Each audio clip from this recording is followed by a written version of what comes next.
Bonsoir à tous, soyez les bienvenus dans Au Quotidien en ce vendredi soir. Le programme dans un instant, le journal, la météo et puis à 18h45, nous ferons écho à la journée des solidarités qui a eu lieu la semaine dernière. Et puis avec Alain Moreau, nous évoquerons la suite de l'histoire de l'abbaye Saint-Vincent au Mans depuis la Révolution française à aujourd'hui. Tout ça c'est dans un petit quart d'heure, mais pour démarrer, votre journal.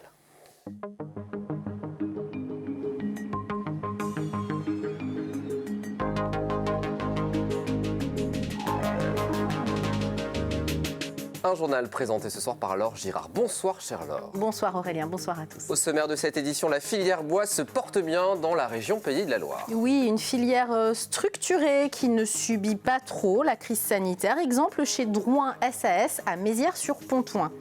Les ouvriers du bâtiment pourront désormais déjeuner au restaurant en semaine. Explication dans ce journal.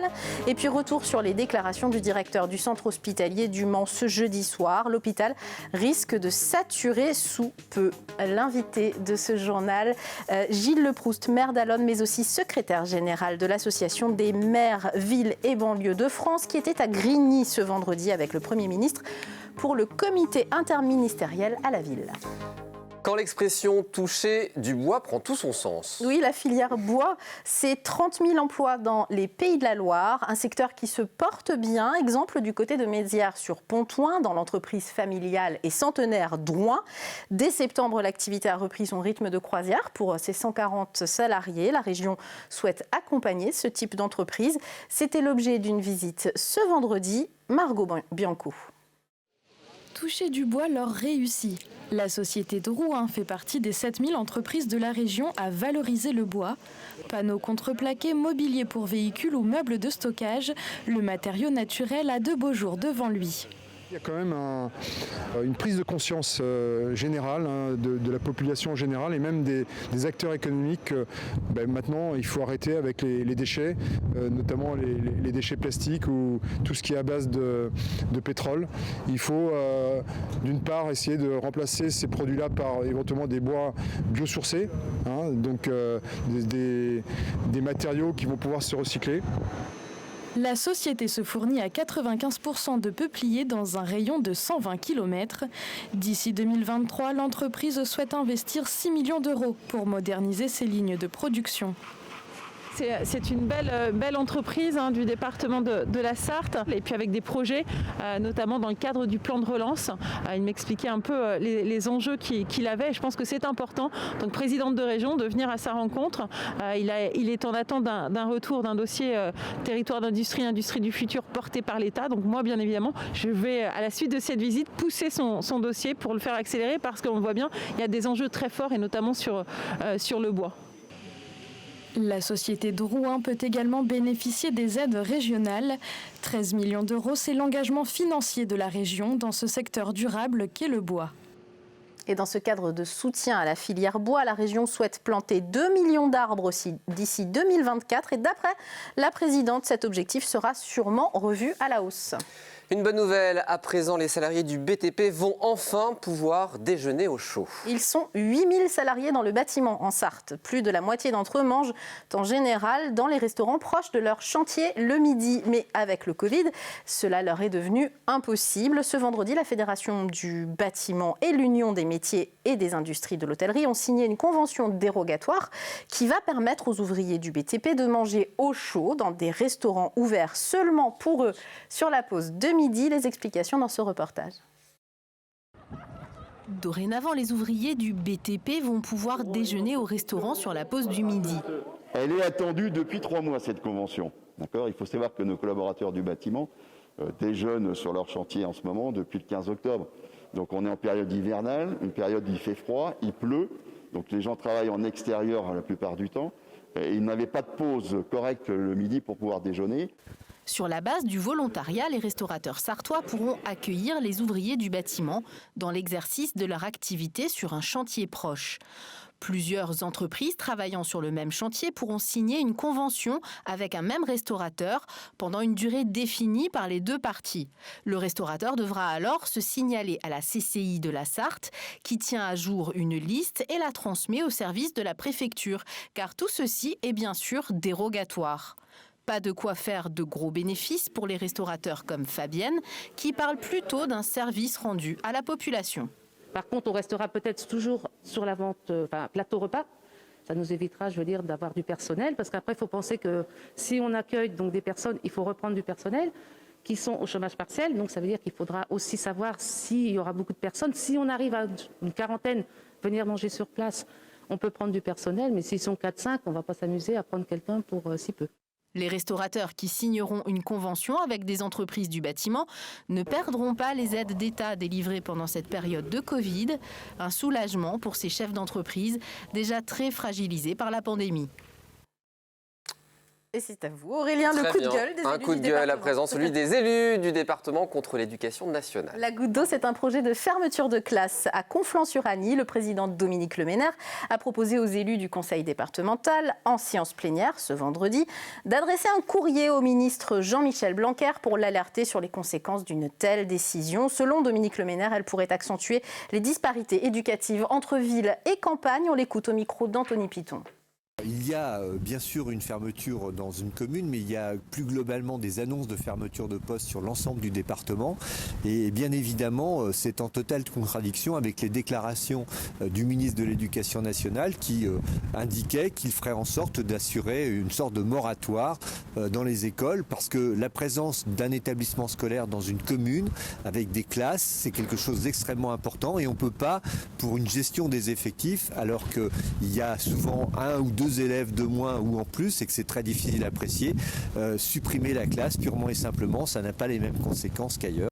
Et pour compléter, le budget primitif, vous le savez, a été adopté ce vendredi. Il était discuté en séance plénière par le conseil départemental depuis jeudi. Et peut-être un sujet qui va mettre d'accord Gilles Le Proust et Dominique Leménaire, en tout cas le maire d'Allonnes, est notre invité ce soir dans ce journal. Gilles Le Proust est aussi secrétaire général de l'Association des maires villes et banlieues de France et co-animateur de l'appel des 200 maires du 14 novembre dernier, dont vous étiez venu nous parler sur ce plateau. Alors des annonces ont été faites aujourd'hui par le Premier ministre dans l'Essonne, des mesures pour les quartiers prioritaires qui se chiffrent à 15 milliards d'euros. Est-ce que vous avez le sentiment d'avoir été entendu, Gilles Le Proust, vous, les maires ? Bonjour. Bonjour. Le montant des sommes annoncées est 3 milliards 300 millions. Nous avons entendu, pas complètement, ça c'est incontestable. Ceci étant dit, il n'y aurait pas eu la lettre et l'appel des 200 maires au 14 novembre. Il n'y aurait pas eu de comité interministériel de la ville, puisque le dernier s'est tenu il y a 8 ans. Et il n'y aurait pas eu ces mesures qui ont été annoncées par le Premier ministre, que j'ai écouté, puisque j'étais dans cette salle à Grigny. Malgré tout, il y a des raisons d'être satisfait et en même temps, on sent que les maires, d'après ce qu'on a pu entendre à l'issue justement de ce congrès, restent vigilants sur comment on va utiliser cet argent et comment on va flécher cet argent très concrètement. Bien sûr, puisque nous avons fait des propositions qui étaient bien au-delà que celles qui ont été reprises par le Premier ministre. Mais je voudrais peut-être attirer l'attention par rapport à vos téléspectateurs sur les mesures les plus importantes.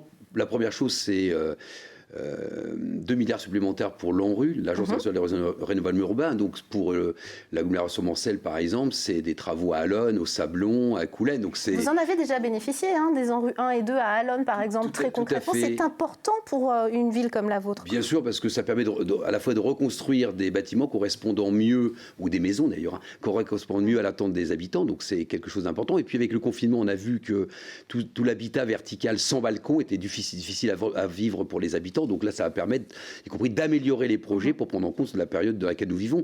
C'est également, faisait référence à la question des fermetures des classes. Effectivement, je partage, je n'ai pas pu être aujourd'hui, bien sûr, au conseil départemental, parce que mais je m'en étais expliqué auprès de mes collègues et de Dominique Leménaire. Donc, c'est les cités éducatives. Il y en a une à Allonnes qui fonctionne très, très bien.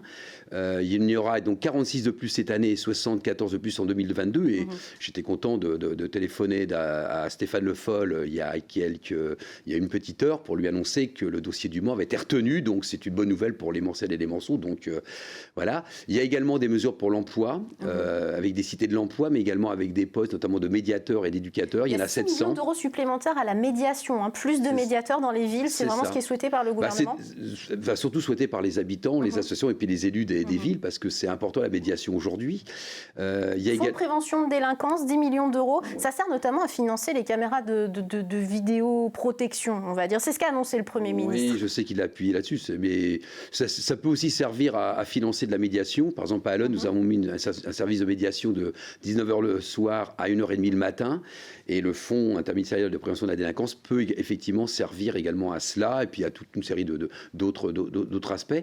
Il y a également des financements, et c'est important pour le mouvement sportif, qui est quand même aujourd'hui en situation délicate, 23% à 30% de baisse de licenciés, quels que soient les endroits. Donc c'est pour, y compris, continuer à construire, à rénover des équipements sportifs au plus près des habitants de ces quartiers populaires. Donc voilà, donc il y a une série de mesures. Et effectivement, vous le disiez, et moi je l'ai avec Catherine Arunot, la maire de Chanteloup-les-Vignes, parce qu'après cette annonce, il y a eu un temps informel de discussion. J'ai eu l'occasion de discuter avec le Premier ministre en lui disant, voilà, maintenant vous avez annoncé des choses. Comment aujourd'hui elles vont être mises en œuvre et à quel rythme? Et donc, faire confiance aux élus de terrain.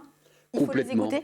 Il faut les écouter, mais quand moi je pense élus de terrain, je pense aussi aux habitants, aux associations. C'est ensemble qu'il faut qu'on puisse mesurer jour après jour, semaine après semaine, la mise en œuvre de ces mesures, parce qu'il y a urgence, il y a beaucoup de souffrance dans nos quartiers. Un autre élément qui n'a pas été suffisamment pris en compte, d'ailleurs, je trouve, ce matin par le Premier ministre, c'est la souffrance sociale. Les queues au restaurant, au Resto du Cœur, au Secours populaire, au Secours catholique se sont allongées. Et donc là, il y a besoin d'apporter, y compris des réponses concrètes en termes de pouvoir d'achat, parce qu'il y a beaucoup de... Oui, c'est difficile. Des sujets qu'on continuera à traiter. Merci Gilles Leproust d'être venu nous faire ce petit compte-rendu sur ce plateau. Merci à vous.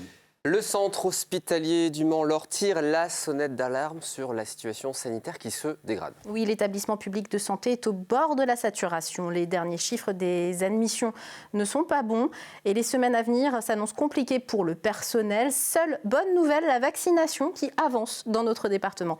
Hélène Galliana. Le centre hospitalier du Mans tire la sonnette d'alarme. Les taux d'admission pour des cas de Covid montent en flèche, du jamais vu pour l'établissement de santé publique. Aujourd'hui, dans l'établissement, on a 93 patients Covid en médecine, on en a 11 en réanimation. Pour vous donner un ordre de grandeur, on était à 5 patients en réanimation il y a une quinzaine de jours. On était à 60 patients en médecine de Covid il y a aussi une quinzaine de jours. Donc il y a une très nette accélération, en particulier sur la dernière semaine. Depuis vendredi dernier, on a constaté cette accélération nette. Un espoir pour ralentir l'épidémie, la vaccination. On est très content des taux de vaccination qui sont ceux des professionnels de santé. Au CHM, on est on a dépassé les 50% et on espère atteindre les 60%. Dans les EHPAD, on a atteint des taux qui sont très très élevés, puisque supérieurs à 90%, alors qu'on ne pensait pas en arriver à des niveaux de vaccination aussi élevés. Donc c'est clairement la solution pour sortir de cette crise que de se vacciner. Et puis on voit bien que la vaccination en population générale pour les plus de 75 ans démarre très fort. Et donc soyez certains qu'on utilise toutes les doses dont on dispose pour vacciner toute la population du département qui s'offre à nous. Voilà. Prochaine étape pour l'hôpital, si les chiffres continuent de grimper, déprogrammer des interventions chirurgicales, ultime solution pour maintenir le système hospitalier hors de l'eau. C'est la fin de cette édition, une petite page de pub, la météo, et on se retrouve juste après.